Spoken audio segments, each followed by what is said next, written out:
Selamat pagi. Apa kabar, Jas? Wah, ini kalau saya membahas ini rada ngeri-ngeri sedep nih, Pak. Ya, Pak siapa ini namanya? Pak Johan Johan SMNO. Pak Jas, saya RORO Kauko Ak berat puluhan tahun. Nggak masalah, itu sehat.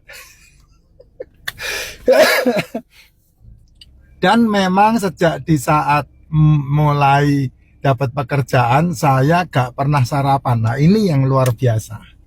Ya, itu yang luar biasa. Tidak sarapan, itu adalah sarapan yang terbaik. Sedikit makan, kamu akan menjadi lebih sehat. RORO ak ya. RORO kaoko ak itu adalah kamu sedang memasukkan nutrisi ke tubuh. Berbeda ketika kamu nyemil, kamu sedang memasukkan racun ke tubuh. Catat omongan saya. Saya omongannya pakai ini ya, pakai tebak-tebak manggis ya. Kamu harus mencocokkan sendiri, kamu harus menerjemahkan sendiri. Kalau enggak, saya nanti di ban akun saya. Ya, saya ulangi lagi nih, Pak John. Ya, RORO kaoko ak itu kamu sedang memasukkan nutrisi. Daun yang namanya daun tembak KO itu ya, daun tembak KO itu nutrisinya tinggi sekali. Kemarin ketika COVID terjadi, orang-orang yang out itu ya, yang hilang, yang inal ilahi itu adalah orang-orang yang kebanyakan makan GUG elala. Bukan yang RORO kaoko ak. Justru malah ketika COVID kemarin saya kasih tahu, ini saya punya bisnis bersama dengan pemilik pabrik rokok top Jazz ya, yang sebelum COVID mereka produksinya kecil. Ya, saya sekarang membuat bisnis investasi dengan mereka. Mereka bergabung di dunia kripto bareng-bareng sama saya. Cerita mereka itu luar biasa. Justru malah COVID lah yang membuat besar perusahaan mereka.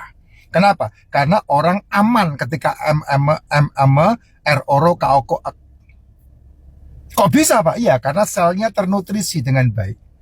RORO kaoko itu kan problemnya hanya di masalah sausnya saja. Yang lainnya itu nutrisi. Beda dengan kamu jajaan. Beda kamu dengan ala-alaan, jajan sama cemilan, beda. Itu justru malah yang membuat kamu cepat moe, cepat out. Kok bisa? Iya, karena kamu memaksa pankreas memproduksi hormon yang namanya insulin untuk menarik turun gula darahmu. Gara-gara apa itu? Gara-gara makanan-makanan yang dilabelin jajanan, dilabelin cemilan, dilabelin enak, dilabelin viral. Nggak banget. Saya udah memberhentikan itu 6 tahun. Dan badan saya lebih sehat hari ini. Dan saya melihat penyakit-penyakit yang pernah terjadi sama tubuh saya satu persatu lenyap, hilang semua. Contoh yang paling jelas kelihatan adalah kaki saya yang hitam-hitam gegara, yang menurut mereka eksim gegara kena gula, diabetes itu, yang ujungnya pasti diamputasi. Sekarang bersih kaki saya. Kaki saya bersih. Mulus sekarang.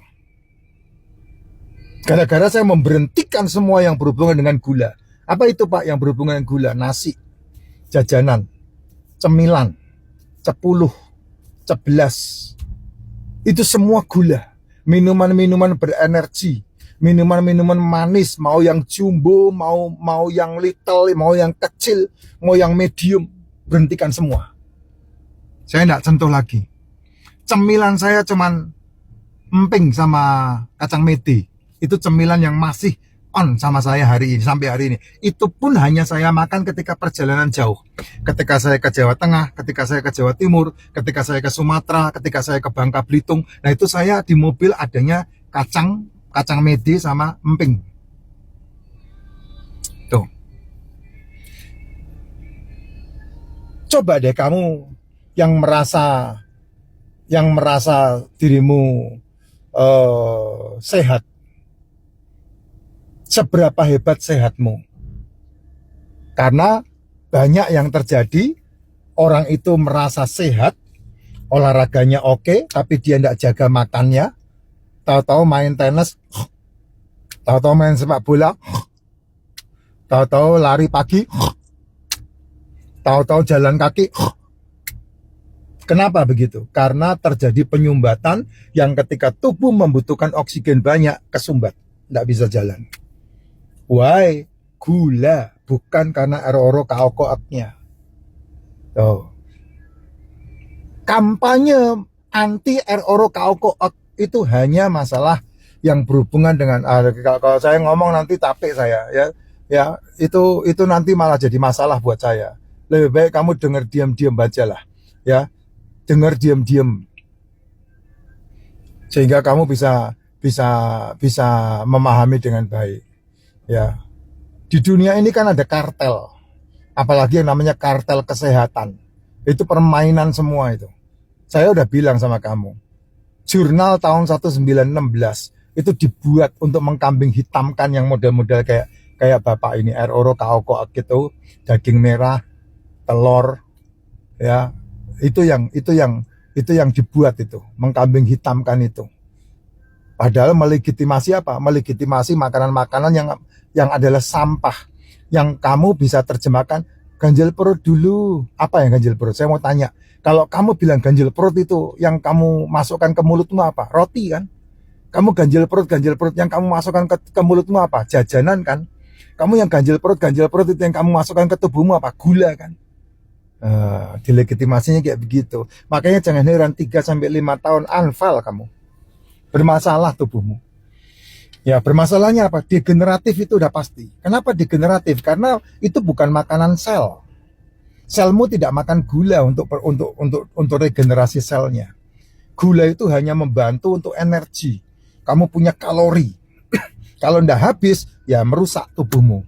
Makanya kamu boleh makan segala sesuatu, tapi kamu harus habiskan dalam aktivitasmu. Aktivitas itu apa? Aktivitas yang kamu lakukan sehari-hari. Ya, yang kedua, olahraga. Harus itu. Supaya apa? Supaya kolesterolmu terdelivery dengan baik. Sehingga kamu sehat. Karena apa? Karena makanan sel itu kan kolesterol. Tapi kamu anti sama kolesterol. Kamu musuhin kolesterol. Nah, itu dia tuh. Ya, itu dia tuh. Kalau kamu udah musuh-musuhin kayak begitu, makananmu akan menjadi masalah. Makanya musuh utama manusia itu apa? Anti-aging. Dalam bahasa mereka, dalam bahasa kesehatannya, AGES, AGES, age, bukan HIV ya, AIDS bukan ya, AGES, AGES, age, AG ya, H pokoknya H lah gitu. Aging dibacanya aging, anti aging. Itu yang dimusuhin sama ini kan itu kan. Sehingga muncul yang namanya skincare. Nggak perlu kayak begitu, bos ya. Yang betul adalah apa yang kamu asupkan. Kamu pakai skincare puluhan juta ya sampai miliaran. Kalau makananmu sampah sama aja, nggak ada gunanya. Saya loh enggak pakai skincare mulus badan saya, tubuh saya. Ya, orang yang ketemu sama saya lihat Pak Cis lebih fresh ketimbang di video ya. Kamu makan sehat, hidup sehat, ya. Terus kemudian apalagi? Pola sehat. Semuanya selesai. Kamu enggak butuh OBAT. Kalau kebilang enggak butuh dokter salah ya. Kamu operasi pasti butuh dokter. Nah mungkin kamu enggak butuh dokter. Saya sakit gigi pasti butuh dokter. Ya, pasti itu enggak mungkin enggak. Kamu operasi kan pasti butuh dokter. Kamu melahirkan pasti butuh dokter. Gitu. Tapi yang lebih dari itu kan kamu harus menjaga kesehatan kamu sendiri. Bertanggung jawab untuk kesehatan kamu sendiri. Nah ini saya setuju dengan Bapak ini. Sehat itu Pak, beneran. Ya, gak pernah sarapan. Sekarang umur 51. Beberapa bulan saya cek body semua bagus. Ya pasti bagus. Kalau orang nggak pernah sarapan, apalagi nggak pernah makan malam, makan hanya di jam 1 sampai jam 7 malam, sehat pasti. Sehat. Ya, sehat. Nah, Kalau sudah ngalami seperti ini baru oh iya bener kata Pak Jess.